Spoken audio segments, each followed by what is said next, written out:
खुदाए बरतर तेरी नवाजिश, कदम कदम पर तेरा दुगाना।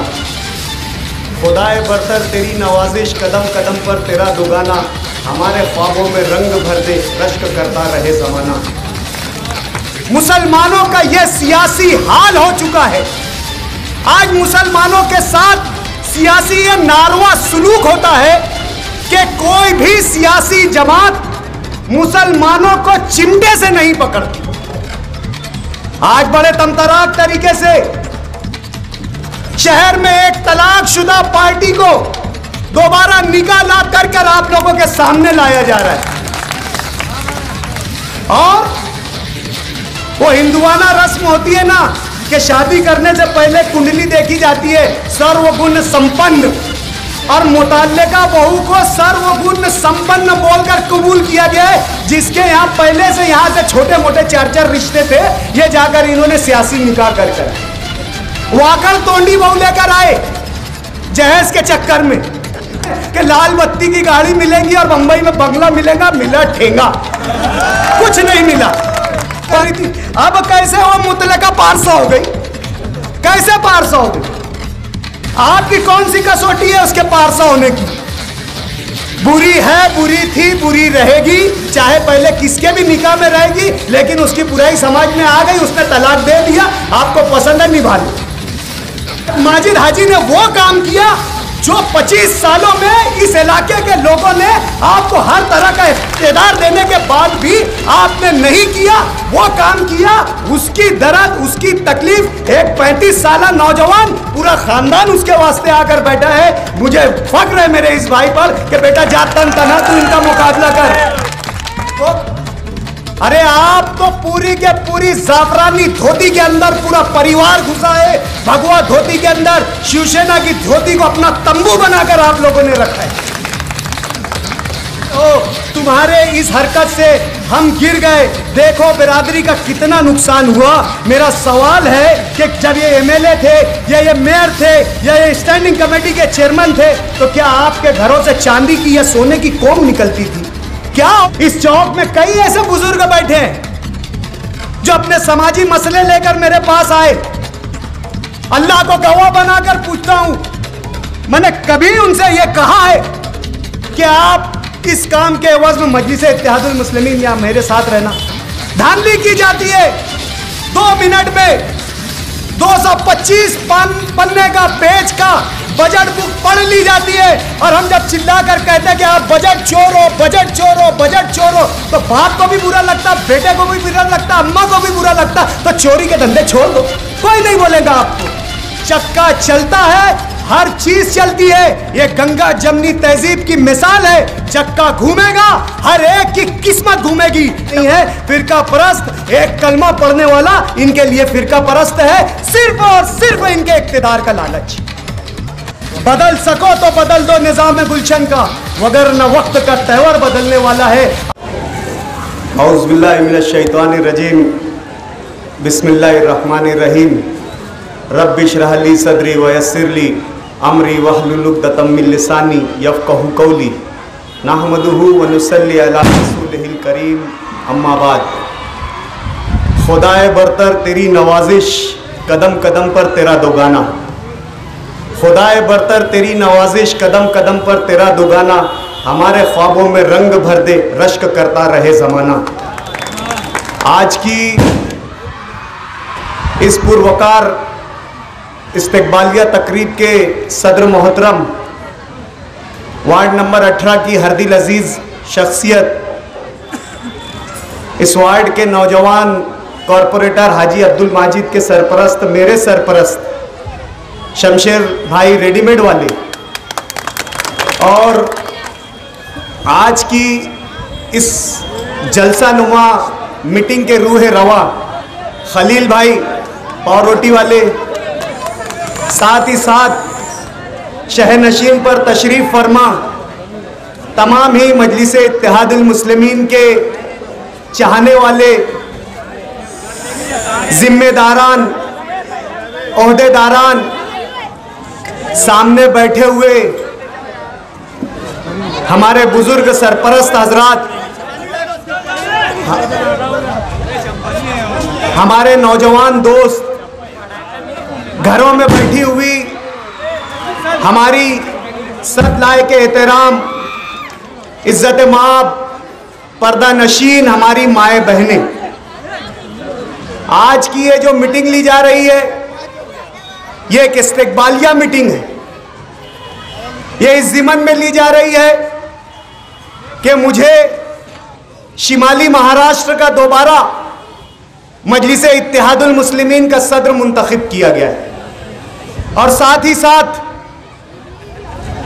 वार्ड नंबर 18 के जवां साल बाहिम्मत, हौसलामंद, सलाहियतमंद कॉरपोरेटर हाजी अब्दुल माजिद साहब के जरिए वार्ड नंबर 18 में जो तामीरी काम किया गया है, जो नादिरुल मिसाल तामीरी काम किया गया है, नादिरुल मिसाल का मतलब कि इसकी मिसाल नहीं मिलती, ऐसा तामीरी काम किया गया है। उस तामीरी काम के वज़ में अहलियान मोहल्ला ने अपनी खुशी, अपने इत्मीनान का इजहार करते हुए हाजी अब्दुल माजिद साहब का इस्तिकबालिया प्रोग्राम रखा और मुझे भी इज्जत बख्शी।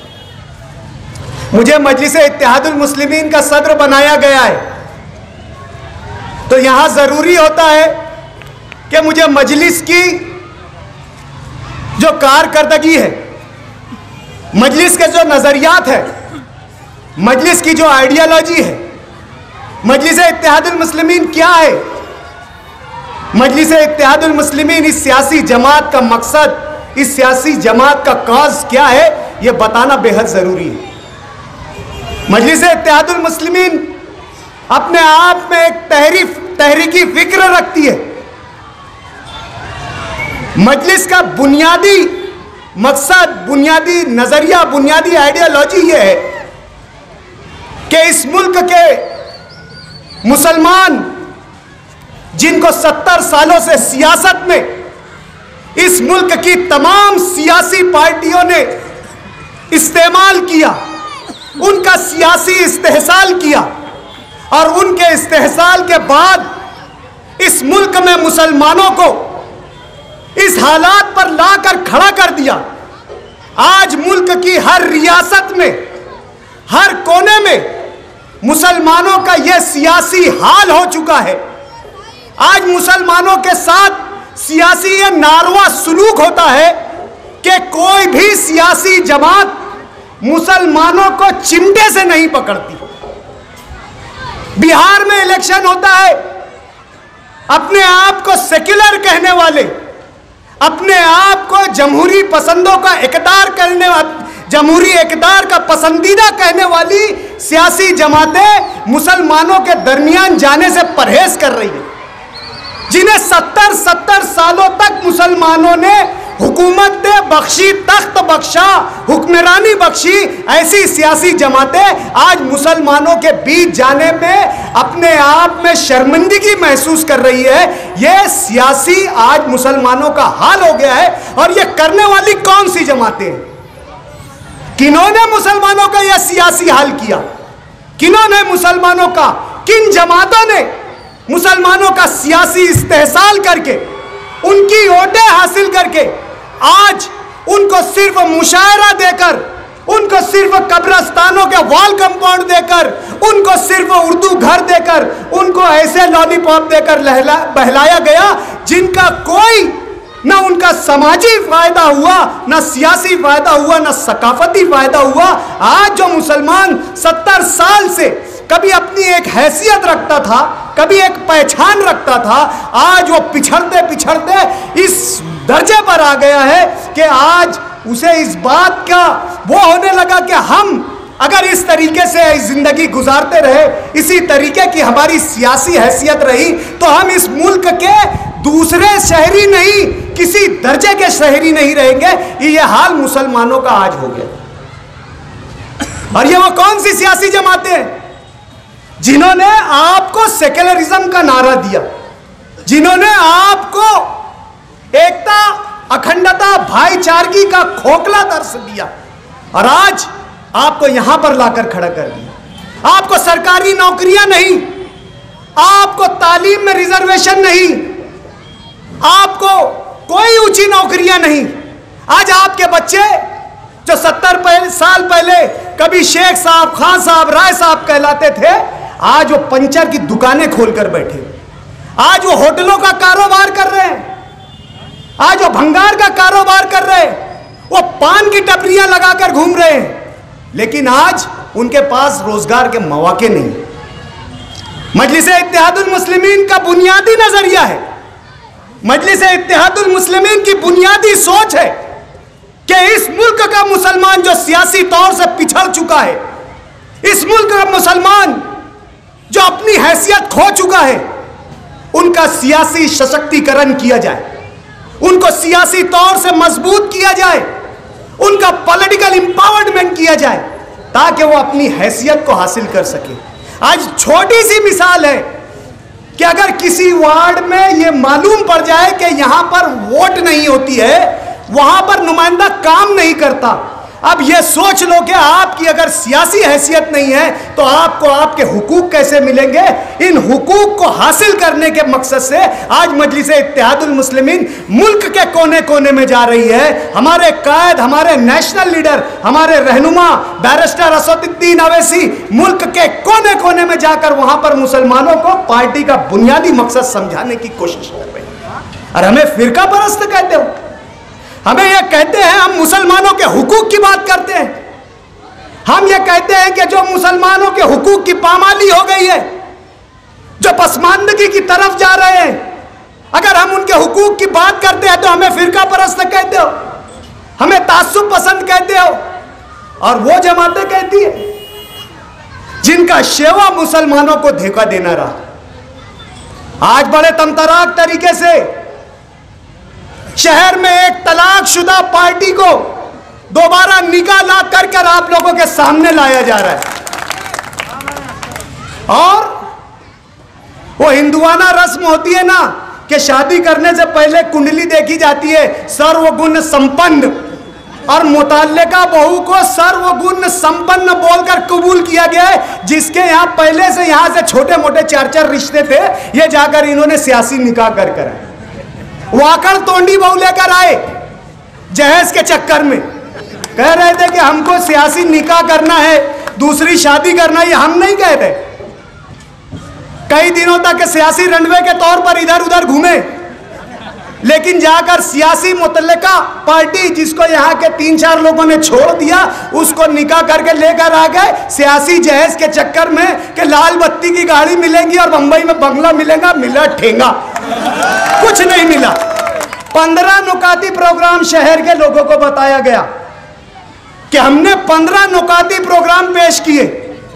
कौन से 15 नुकाती प्रोग्राम जो यहां पर बैठे हुए लोगों को मालूम है, और किसका कबूल हुआ?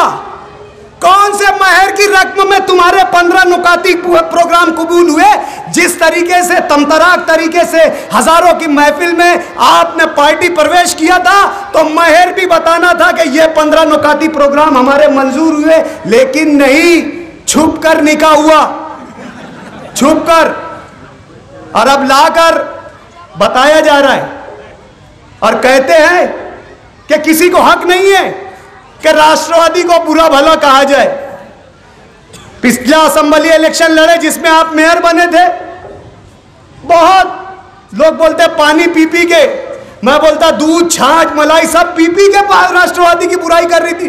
अब कैसे वो मुतलका पारसा हो गई, कैसे पारसा हो गई? आपकी कौन सी कसौटी है उसके पारसा होने की? बुरी है, बुरी थी, बुरी रहेगी, चाहे पहले किसके भी निकाह में रहेगी, लेकिन उसकी बुराई समाज में आ गई, उसने तलाक दे दिया, आपको पसंद है निभा लो। आज उसी गुरुवार के में उसी पार्टी को लाकर कह रहे हैं कि शहर की भलाई और तरक्की के लिए लाई गई है, और सिर्फ गुरुवार पार्टी में लाकर घुमाया जा रहा है।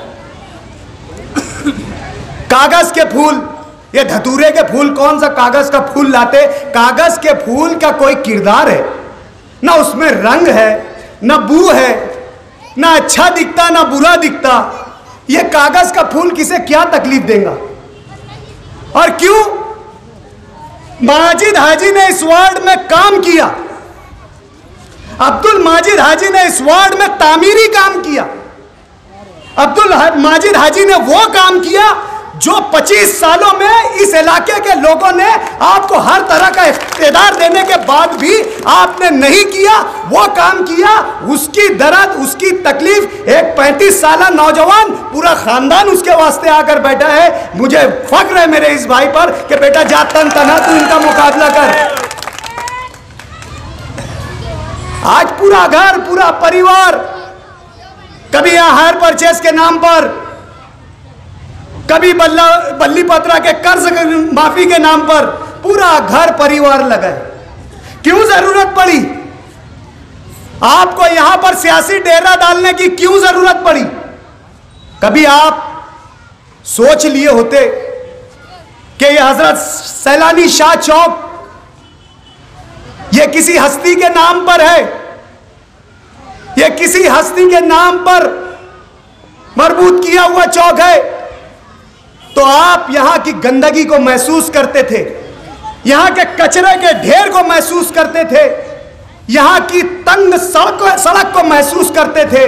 और इसकी अगर आप तामीर करते थे, ऐसी नादिरुल मिसाल पुख्ता अगर तामीर करते थे, तो आज आपको इन सियासी हथकंडों की जरूरत कभी नहीं पड़ती थी। अगर आप सोच लेते थे कि खालिदा यूनुस जैसा हॉल जो इस आवाम की राहत के लिए है, जो आवाम सड़कों पे अपनी शादी ब्याह के प्रोग्राम करते थे, मंगनी के प्रोग्राम करते थे, दीगर समाजी सकाफती तालीमी प्रोग्राम सड़कों पर करते थे, आज उन्हें वो खुशनुमा आरामदेह हॉल मिला है। अगर आप तामीर करते, यहां पर किसी माजिद हाजी को आने की जरूरत नहीं पड़ती। अगर आप अय्यूब नगर की तंग तारीख गलियों को, जहां पर आपने स्टेज लगाकर कहा कि यहां पर काम नहीं हो सकता, खुद आपके वालिद जिम्मेदार, उन्होंने कहा कि अय्यूब नगर प्राइवेट बस्ती है, यहां पर काम नहीं हो सकता। अगर इस बच्चे ने कर कर दिखाया तो यह उसका हक है। अगर यह नहीं करता, उस वक्त अगर आप आते तो हम समझते थे कि आप इस इलाके के लिए एक दर्दमंद दिल रखते हैं, आप इस इलाके के लोगों को वापस उस ही बस्ती में लाने के लिए आए हो जो आपने 25 सालों के इख्तियार में किया। ना आपने कभी इनको हॉस्पिटल दिया, न कभी आपने इनको स्कूलें दी, न कभी आपने इनको पुख्ता रास्ते दिए, न कभी आपने इनको शादी हॉल दिया। हमने इस इलाके के लिए हॉस्पिटल दिया। आज जो नांदेड़ी स्कूल के प्रेमाइसेस में जो हॉस्पिटल बना हुआ है, ये मेरे वालिद जब इस इलाके के कॉर्पोरेटर थे, ये उनकी देन है। मेरे वालिद जब सदर बल्दिया थे, ये नांदेड़ी स्कूल की तामीर उनकी देन है। जब भी गुरुवार वार्ड ने हमें कोई मौका दिया, हमने यहां पर उनको तामीरी काम कर कर बताया। मेरे वालिद पिछली मर्तबा मुंतखब हुए। अय्यूब नगर में जब हम काम करना शुरू किए तो हमारी कारपोरेशन में कंप्लेन की गई कि प्राइवेट जगह पर काम हो रहा है। हमने हमारे जाती खर्चे से वहां पर काम किया, क्योंकि हमने वहां के लोगों की तकलीफों को, असल तकलीफों को महसूस किया। कभी आपको यहां की तंग तारीख बस्तियां नहीं दिखी। यहां पर राजकारण, आपको हायर परचेस दिला दिया जाएगा, आपको बल्ली पत्रे का कर्ज माफ कर दिया जाएगा, आपको प्राइवेट जो जमीन है उसकी खरीदी दिला दी जाएगी, आपके इलाकों की मां बहनें जो पन्नियां चुनती है, प्लास्टिक छाटती है, उनके लिए रोजगार के मौके फराहम किए जाएंगे। इस इलाके के नौजवानों को नौकरियां दी जाएगी। सिर्फ यहां पर आपके सियासी वादे रहे, ना आज तक यहां पे प्राइवेट जमीनों की खरीदी हुई, ना किसी को हायर परचेस पर खरीदी दिलाई गई, और ना ही कभी किसी को बल्ली पत्रे का कर्ज माफ किया गया। हमें कहते हैं कि हम सियासी में किसी सियासी लीडर के नारे से बंधे हुए। किसी को सियासी लीडर मानना, क्या यह गलत है? अगर आपके कारंडे आपको सियासी रहनुमा मानते हैं, आपकी लीडरशिप की तवक्को करते हैं, तो क्या आपकी धोती पकड़े हुए वो? अरे आप तो पूरी के पूरी जाफरानी धोती के अंदर पूरा परिवार घुसा है। भगवा धोती के अंदर शिवसेना की धोती को अपना तंबू बनाकर आप लोगों ने रखा है। इख्तियार की लालच में, सिर्फ और सिर्फ इख्तियार की लालच में इस शहर के लोगों का, इस इलाके के लोगों का हक मारा जा रहा है। आज नौजवानों को राष्ट्रवादी भवन पर बुलाकर नए शहर का ख्वाब दिखाने की बात की जा रही है। मैं पूछता हूं, इन नौजवानों का ख्याल आपको उस वक्त क्यों नहीं आया था जब मालेगांव म्युनिसिपल कॉरपोरेशन में मानधन पर भर्तियां निकल रही थी?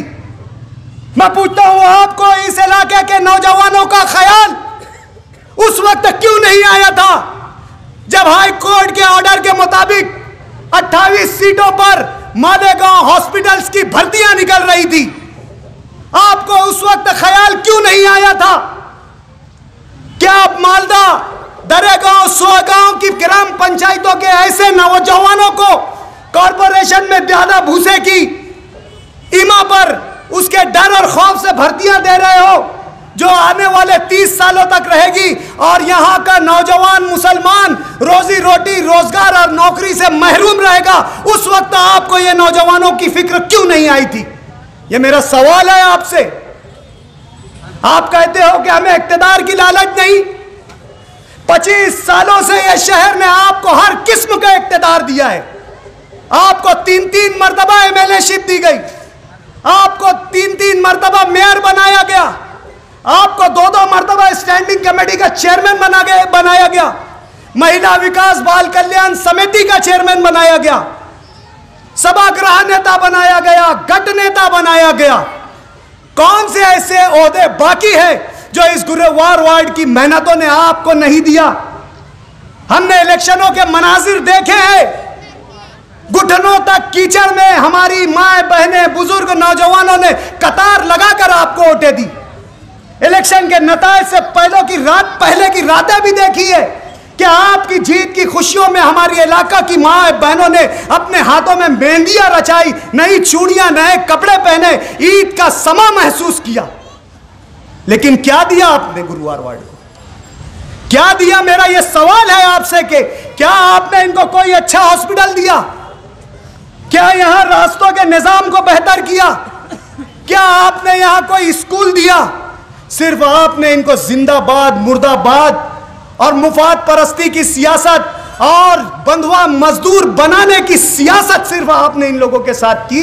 इनकी छोटी मोटी जरूरतों के नाम पर इनको, जो बेचारे अपने हालात से मजबूर थे, ऐसे नौजवानों को कुछ रुपया पैसा देकर इनको दबाया गया, इनका सियासी इस्तेहसाल किया गया। जब ये गुरुवार वार्ड की जमीन खसक गई, हमारे दोस्त गफ्फार एमपी साहब कहते हैं कि यह इलाका कल्बे सियासत है। सियासी तौर से यहां का नौजवान, बूढ़ा, बच्चा, खवातीन बेदार है। यहां पर उन्हें सियासी सूझबूझ है। जब उन्होंने अपने साथ होने वाली हक तलफी को महसूस किया, जमीन खींच ली। 8 में से 6 कॉर्पोरेटर मजलिस इत्तेहादुल मुस्लिमीन को चुन कर दिए और असेंबली इलेक्शन में भी उनकी औकात बताई, उनको यह एहसास दिलाया कि अब हम बेदार हो चुके हैं, हमारी जिंदगी गुजर गई, लेकिन आगे हमारे बच्चों का मुस्तकबिल है। यह उनका हक है कि वो वसी सड़कें तक, कुशादा गलियां, साफ सुथरे का सफाई के निजाम में अपनी जिंदगी गुजारे। इस बात को महसूस करते हुए मजलिस इत्तेहादुल मुस्लिमीन का यहां पर बैठे हुए हर शख्स ने साथ दिया तो सियासी जमीन खिसक गई, अपना सियासी मुस्तकबिल डगमगाता हुआ नजर आया। तो इसलिए वापस फिर वो तमाम कार्ड,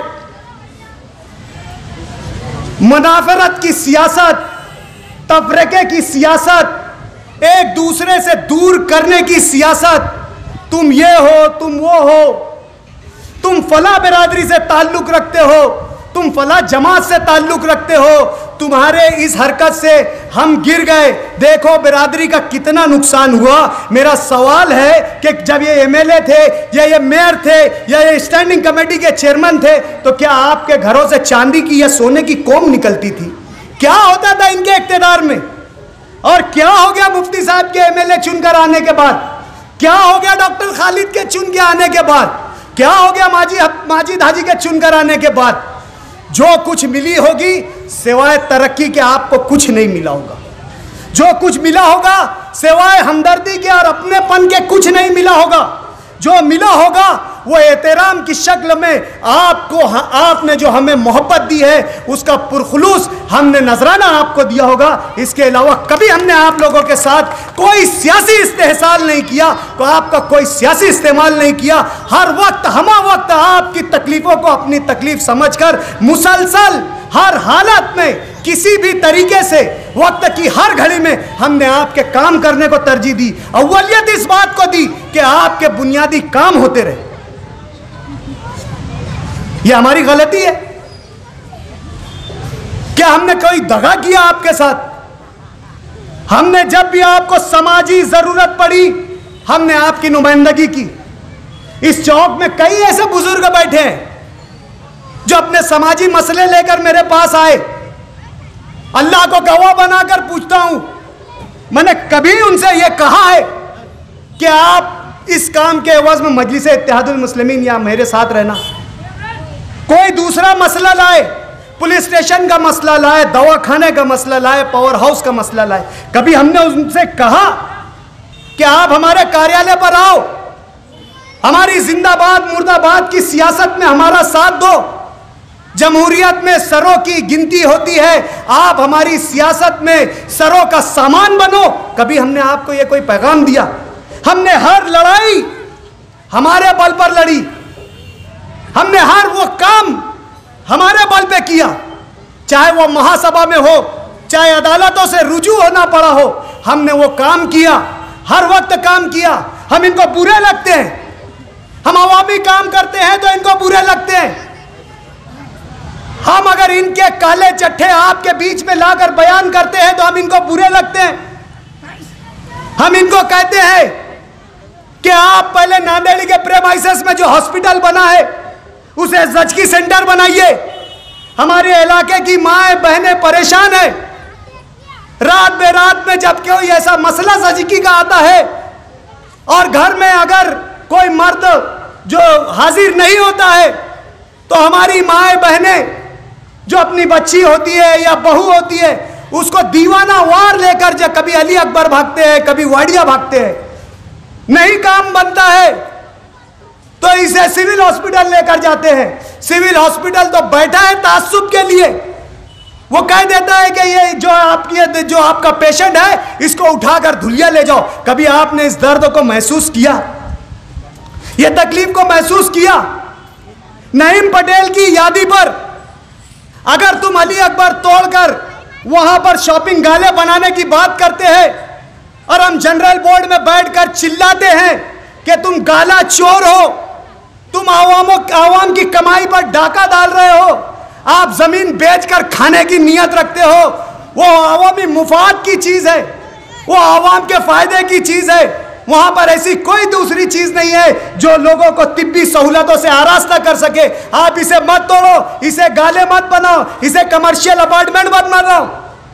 और ये बात हम गुरुवार वार्ड के लोगों तक पहुंचाते हैं तो हम बुरे लगते हैं।